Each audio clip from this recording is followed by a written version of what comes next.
Student हम लोग chapter number 11 that is work and energy ये हम लोग कंप्लीट कर चुके हैं थ्योरी पोर्शंस। और आज हम लोग पढ़ेंगे एक्सरसाइज क्वेश्चंस। ठीक है, तो पहला क्वेश्चन से लेते हैं। पहले क्वेश्चन में कह रहा है look at the activities listed below, reason out whether or not work is done in the light of your understanding of the terms work. कह रहा है कि जो वर्क साइंस में फिजिक्स में जिस वर्क को हम लोगों ने पढ़ा है, समझा है, जाना है, उस वर्क की नॉलेज के बेसिस पर जो नीचे एक्टिविटी लिस्टेड है, जो एक्टिविटी दी गई है, उसको पढ़ के आपको बताना है कि किस प्रोसेस में वर्क हुआ और किस प्रोसेस में वर्क नहीं हुआ। तो मैं आपको रिकॉल कर दूं, वर्क में हमने ये समझा था कि अगर किसी बॉडी के ऊपर हम फोर्स लगाते हैं और बॉडी डिस्प्लेस होती है तो वर्क होता है। फिजिक्स की लैंग्वेज में उसको हम क्या बोलते हैं, वर्क इज डन। ठीक है, वर्क डन हो गया। और वर्क में हमने थोड़ा सा और डिटेल जाके देखा था कि फोर्स की अलग अलग डायरेक्शन, डिस्प्लेसमेंट की डायरेक्शन, उसकी अकॉर्डिंग हमने थीटा क्रिएट किया था और कॉस थीटा का कॉन्सेप्ट लेके आए थे। और फिर हम लोगों ने डब्ल्यू वर्क का फार्मूला बनाया था। वर्क होता है W equal to F dot D, ये हम लोगों ने पढ़ा था।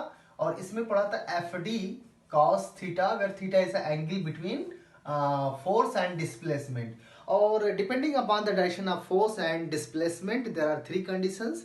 अगर फोर्स एंड डिस्प्लेसमेंट दोनों जो है एक ही डायरेक्शन में होते हैं तो थीटा जीरो और उसके इसको वर्क बोलते हैं पॉजिटिव। अगर फोर्स एंड डिस्प्लेसमेंट दोनों अपोजिट डायरेक्शन में है तो वर्क नेगेटिव होता है। फोर्स और डिस्प्लेसमेंट अगर राइट एंगल पर है तो उस केस में वर्क नेगेटिव जीरो होता है। तो ये सारी चीजें हमारे पास अंडरस्टैंडिंग है अगर हमने चैप्टर अच्छे से पढ़ा है, अच्छे से वीडियो देखा है। अब इसकी बेसिस पर, इस अंडरस्टैंडिंग की बेसिस पर हम आगे चलते हैं क्वेश्चंस को करने के लिए। तो पहला क्वेश्चन है Suma is swimming in a pond. Suma कोई है, वो पॉन्ड में स्विमिंग कर रही है। तो कह रहा है कि इस प्रोसेस में वर्क हुआ या नहीं हुआ। तो स्विमिंग की प्रोसेस आपको समझ में आ रही है कि पानी में जाते हैं हम, अपने हाथ से ऐसे पीछे की तरफ ऐसे फोर्स लगाते हैं और जब पानी को हम ऐसे पीछे की तरफ खींचते हैं तो हम क्या कर रहे हैं, पानी के ऊपर ऐसे फोर्स लगा रहे हैं। तो पानी पे हम फोर्स लगा रहे हैं बैकवर्ड साइड और हम जा रहे हैं आगे। तो हम वहां पर इसमें जो फर्स्ट पार्ट है, पहला पॉइंट है, उसमें कुछ नंबर नहीं दिया ए बी सी या 1 2, तो मैं सीक्वेंस के लिए नंबर डाल देता हूँ। ठीक है, स्पॉट डाला हुआ ऐसे, तो मैं इसको ए ले लेता हूँ। तो ए वाले प्रोसेस में देखें कि फोर्स आप बैकवर्ड डालते हैं, फोर्स वाटर पे डाल रहे हैं और आप जा किधर रहे हैं, इस फॉरवर्ड डायरेक्शन में जा रहे हैं। This is the direction of displacement and this is the direction of force जो आपने अप्लाई किया। तो फोर्स आप अप्लाई कर रहे हैं और डिस्प्लेसमेंट हो रहा है। तो हमारी जो अंडरस्टैंडिंग है उस बेसिस पर work is work work work done, work हुआ। ठीक है, वर्क डन हुआ। और इसमें वर्क की साइन क्या आएगी, तो वर्क की साइन आएगी नेगेटिव आएगी। क्लियर, वर्क होगा। ठीक है, और वर्क की साइन कैसे आएगी, नेगेटिव आएगी। सेकेंड पार्ट इसका देखते हैं। सेकेंड पॉइंट में क्या दिया हुआ उसको देख लेते हैं। बी वाले पार्ट में देखते हैं। बी पार्ट में बोल, बी वाला पार्ट बड़ा ही इंटरेस्टिंग है। जैसा कि मैं देख पा रहा हूं, लिखा है कि a donkey is carrying a load on its back. एक डंकी है, वो अपने बैक पर, अपनी पीठ पर क्या कर रहा है, एक लोड कैरी कर रहा है। ठीक है, डंकी कैरिंग लोड कैरी कर रहा है। तो इस प्रोसेस में वर्क हुआ या नहीं हुआ, ये बहुत ही कंसेप्चुअल क्वेश्चंस है। और जैसा कि मैंने आपको थ्योरी पोर्शन में बहुत डिटेल इसका समझाया था और कई कई एग्जाम्पल से लेके समझाया, तो उसी टाइप के क्वेश्चंस है। देखिए डंकी वाले प्रोसेस को थोड़ा सा समझिएगा। ये देखो, ये आप समझिए कि ये डंकी का जो है ये बैक है और इस बैक पर ये रखा हुआ है लोड। ठीक है, ये क्या है, लोड।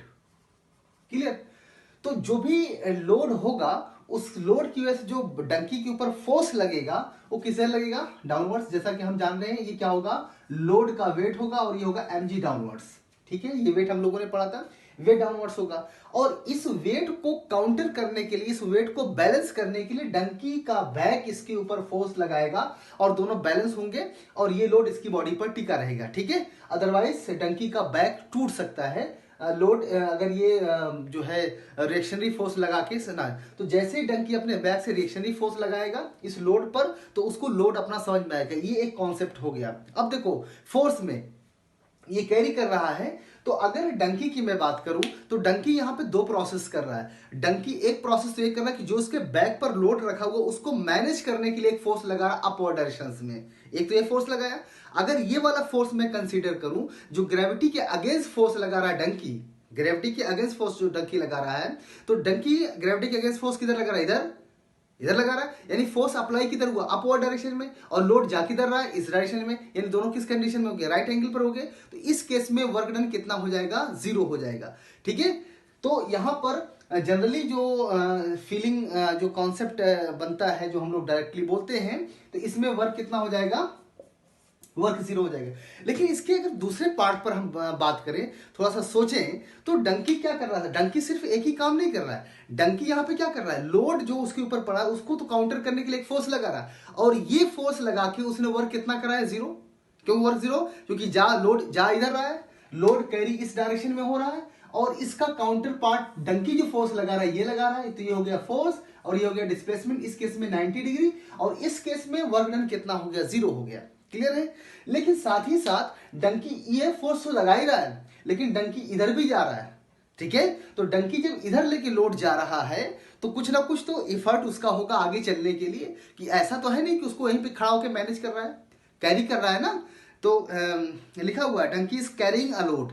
तो डंकी एक लोड कैरी कर रहा है, कैरी ढो रहा है, ले जा रहा है। तो अगर डंकी ले जा रहा है तो डंकी कुछ ना कुछ फोर्स उस लोड के ऊपर डिस्प्लेसमेंट की डायरेक्शन में लगा रहा होगा। ठीक है। जैसा कि हम कोई भी लोड अपने सर पे रखते हैं, तो इस लोड को हम तो ऐसे लगा के होल्ड कर लिया। तो ये क्या किया हमने? होल्ड कर लिया। ये होल्ड करने पे जो फोर्स लगा है, इस वाले फोर्स से वर्क डन कितना मिलेगा? 0। क्यों? क्योंकि फोर्स हम इधर लगा रहे हैं और जा किधर रहे? इधर जा रहे हैं, तो 90 डिग्री बन गया। तो इस केस में वर्क डन 0 हो जाएगा। लेकिन इसको तो हमने ऐसे रोका है ना, ऐसे लोड को कंट्रोल किया हुआ है।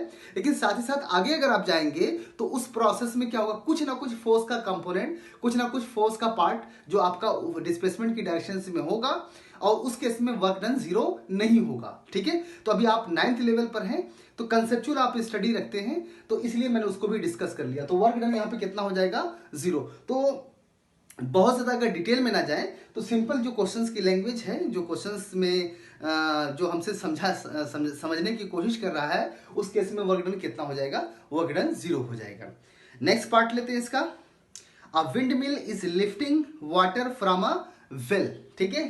तो नेक्स्ट पार्ट है इसका, सी पार्ट ले लेते हैं। कोई वेल है, इस वेल से पानी मशीन विंड में से बाहर लिया जा रहा है। तो देखो पानी अगर है तो इस पानी में जो बकेट आपने डाला, इस बकेट में ये आपने रूप लगाया, तो रूप से आपने क्या किया? फोर्स ऊपर लगाया, फोर्स ऊपर लगाया। वो अलग बात है कि आप यहाँ पुल्ली किया और हेल्प से आप फोर्स की डायरेक्शन चेंज कर रहे हैं। तो बकेट पे आप फोर्स किधर लगा रहे हैं? ये ऊपर लगा रहे हैं, this is direction of force, और जा किधर रहा है? इधर ही जा रहा है। डिस्प्लेसमेंट दोनों एक ही डायरेक्शन में है। तो इसका मतलब ये हुआ कि फोर्स अप्लाई हो रहा है और डिस्प्लेसमेंट भी हो रहा है, इसलिए वर्क क्या होगा?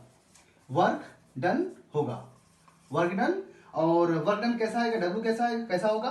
पॉजिटिव होगा। क्लियर। तो ये आपका वर्क पॉजिटिव हुआ और वर्क इस केस में होगा।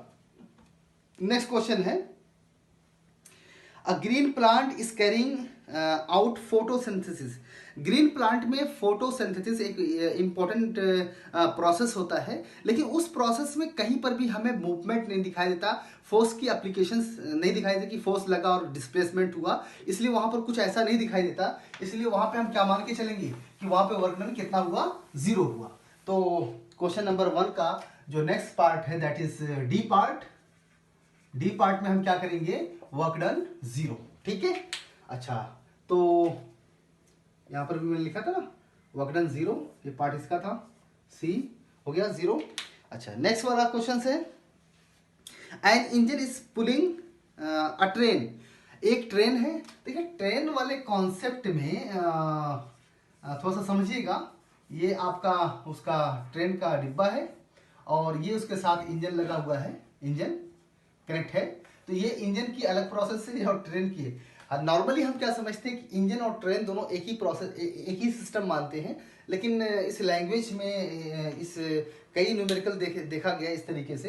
तो वहां पर हम ये ट्रेन कोच जो इसके डिब्बे हैं उसको हम ट्रेन मानते हैं और इंजन को अलग सिस्टम मानते हैं। तो अगर इंजन इस ट्रेन को लेके जा रहा है तो ट्रेन पर इंजन फोर्स किधर लगाएगा? फोर्स इधर लगाएगा और ये मूवमेंट इधर हो रहा है, तो force and displacement both are in same direction, तो फोर्स भी लग रहा है, डिस्प्लेसमेंट भी हो रहा है, इसलिए वर्क क्या होगा, वर्क डन, और वर्क कैसा होगा, वर्क होगा पॉजिटिव, वर्क पॉजिटिव होगा। क्लियर।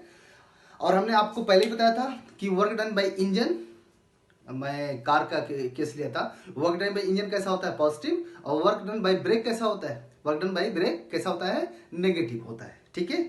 अच्छा, नेक्स्ट है food grains are getting dried in the sun. ठीक है, फूड जो है, फूड ग्रेन जो है गेटिंग ड्राइड, ठीक है, इन द सन, सनलाइट से कोई फूड है और जो है ड्राई हो रहा है, तो इस प्रोसेस में वर्क हुआ या नहीं हुआ, तो इस प्रोसेस में वर्क नहीं होगा। क्यों? क्योंकि इस प्रोसेस में ना तो फोर्स अप्लाई होते हुए दिखाई दे रहा है और ना ही डिस्प्लेसमेंट है, इसलिए वर्क डन इसमें कैसा होगा, जीरो वर्क डन होगा। तो आई होप आपको समझ में आया होगा। तो क्लोज करते हैं। Thank you very much.